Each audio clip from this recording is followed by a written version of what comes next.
Ay sa pagdating ng hapon, yan, nagbababad ako ng tubig mainit sa paa. Sa mga nag-a-arthritis sa paa, yan ang gawin nyo. Nagbabad kayo ng mainit na tubig na may asin. Ayan, may asin, oh. Kitang-kita yung asin, oh. Marami akong nilalagay ng asin. Medyo mainit pa kasi guys, kaya hindi ko mailublog yung paa ko. Pero pag medyo malamig-lamig na yung bababa ko na yung paa ko. Ganyan ang nagkakaedad.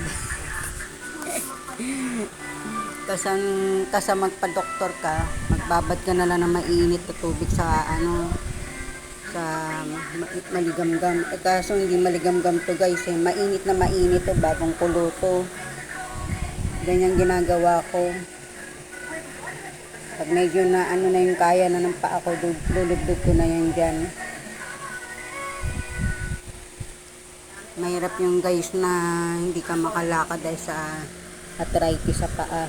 Kailangan matuto ka rin gumawa ng paraan para hindi ka malumpong. Kaya guys, kaya ako sayaw ng sayaw. Ine-exercise ko yung paa ko. Yan ang exercise ng paa ko, yung sayaw. Ngayon guys, hindi ako makapagsayaw-sayaw muna. Busy ako sa tindahan. Kaya yan ang gawin nyo. Yan ang gawin nyo. Magbabad kayo ng tubig mainit sa paa. Lagyan nyo ng maraming asin. Ganun lang yun. Yan. Tinatansya-tansya ko ng guys yung paa ko sa mainit. Kung kaya na ba yan. Ay, hindi pa kaya. Mainit na mainit eh. Bagong kulo eh. Bagong kulo siya eh. Pagkaya na yan, ibababad ko na yan. Yung mga alaga ko, oh. Mga alaga ko, oh. Alaga ko, oh. Wala na yung maputing-maputi. Mag-aano na siya, mag-aanim na buwan na siyang patay. Wala na yung pinakamaputi. Itong dalawa, senior yan. Kasunod nung namatay namin puti. Ayun, yung bata pa yung aspig niyan eh. 3 taon pa lang yan eh. Sila ang kasama ko dito sa bahay mula wala yung katulong. Sila yung kasama ko araw-araw. Guys, ayan tindahan ko, oh. Okay ba?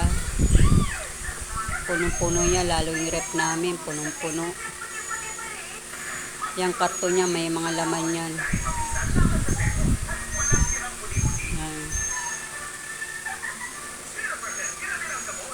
Yan ang pinaglilibangan ko ngayon habang wala yung asawa ko. Asawa ko na puro trabaho iniisip. Habang nagbababad ako ng paa, nanonood ng TV. Yan. Yan lang naman buhay ko. Pag wala akong kasama sa bahay, yan. Lalo na nga ngayon guys, may walang katulong. Kahit nandito yung mga anak ko bukas, yung bunso ko sa taas, babalik na sa kondo. Tuwing linggo kasi bumabalik sa kondo yun eh. Pag bumalik sa kondo yung guys, wala naman akong kasama. Yung panganay ko, yung apo ko, saka yung manugang ko naman nandito.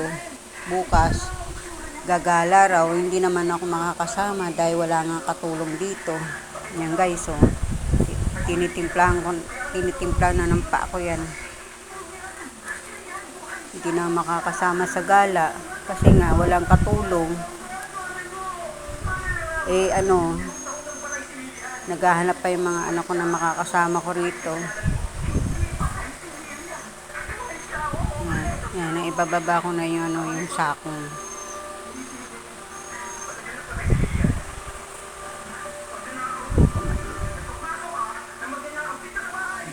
Ganyan ang buhay ko guys.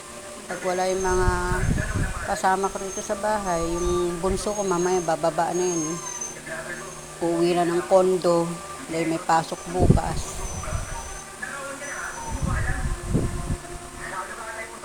Kaya yan, mahirap talaga guys na ang asawa mo nag-abroad. Mararamdaman ng ibang misis yan guys, lalo na kung nagtatrabaho yung mga anak tapos nakabukod yung ibang anak. Mararamdaman ng ibang misis yan pag solo lang sa bahay. Huwag kang maingay yan. Yan, naibababa ko na guys, oh. Naibaba ko na siya. Ganyan ang gawain ng ano na merong arthritis sa paa. Nagbabad. Kahit nung wala pa akong 50 guys, pagod na pagod yung paa ko. Halimbawa, naghati sundo ko sa mga anak ko. Pagdating ng gabi, nagbababad na ako ng paa yan. Yan, ibababad na ano ko na yung paa. Init. Pag naibabad ko na yung paa ko sa gabi, matutulog na ako niyan. Ang kaso ngayon, hindi guys eh. Babad mo na ako. Siyempre, magsasarap ako ng tindahan, diba? Kakain pa ako. Kaya mangyayari yan, doon sa heater sa CR, ilulublob ko siya doon sa timba. Para, yan ang remedy sa mga ano. Kasi guys, alam mo, nagpa-therapy rin ako. Yung tuwalya na mainit, yun ang ilalagay sa katawan mo. Kaya yan, yung init tubig, maganda rin daw yan sa ano, mga nananakit na mga katawan. Yan. Ayan, nalulublob ko na guys, diba nakita nyo na. Pero mainit pa rin yan. Mainit pa rin yan. Alam mo guys, kapag nailublob mo yan, nagbabad ka ng paa sa mainit. Tapos lagyan mo ng ano, ng oil, omega, epicacin. Relax na relax siya guys. Relax na relax siya. Yan o. Naano ka. Pero mainit pa rin yan guys. Mainit pa rin yan. Kinakaya ko lang yan. Yan. Pag matutulog na ako guys, lalagyan ko ng oil yan. Epicacin o kaya omega. Tapos, imamassage ko siya. Relax na siya. Ganyan lang naman gagawin din sa ano sa therapy. Mainit. Mainit na towel.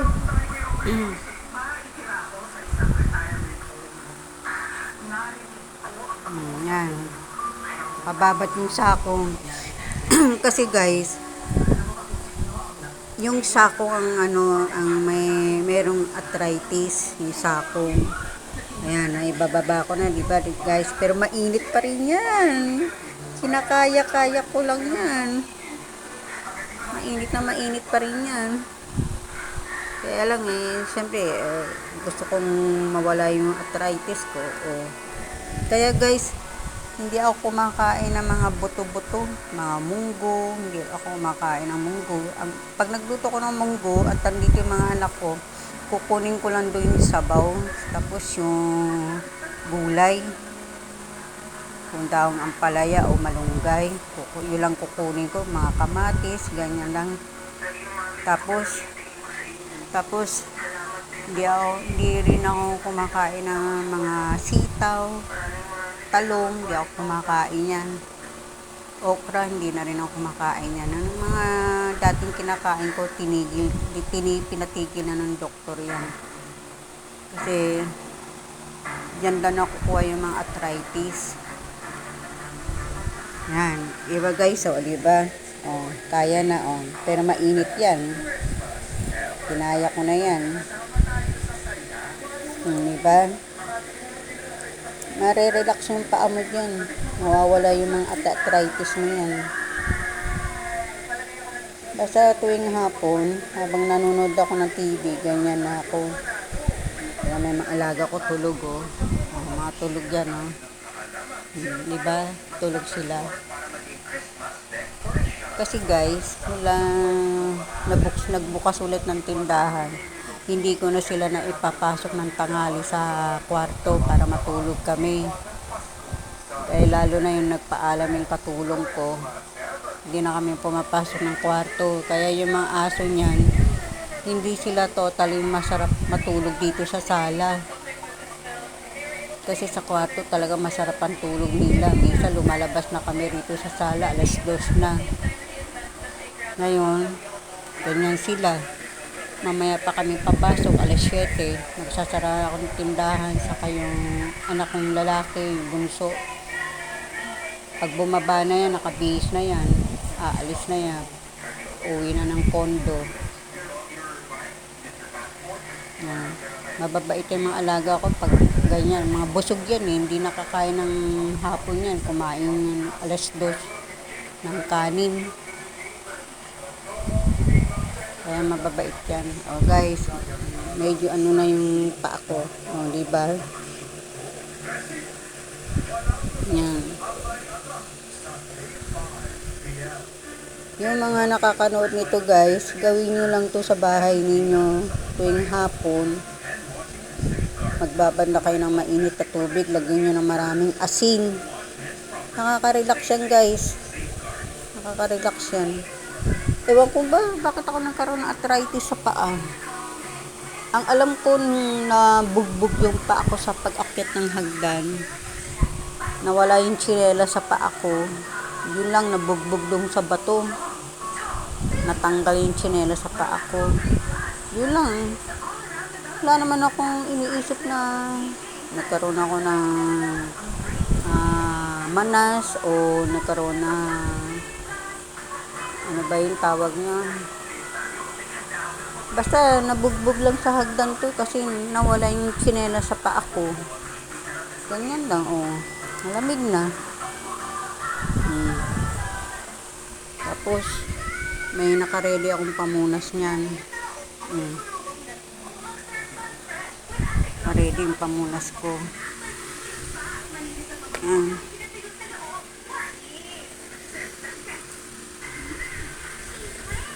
Ganyan lang guys. Tuwing hapo para ma-relax yung mga paa natin. Magbabat yun ng tubig mainit. Thank you guys. Bye-bye.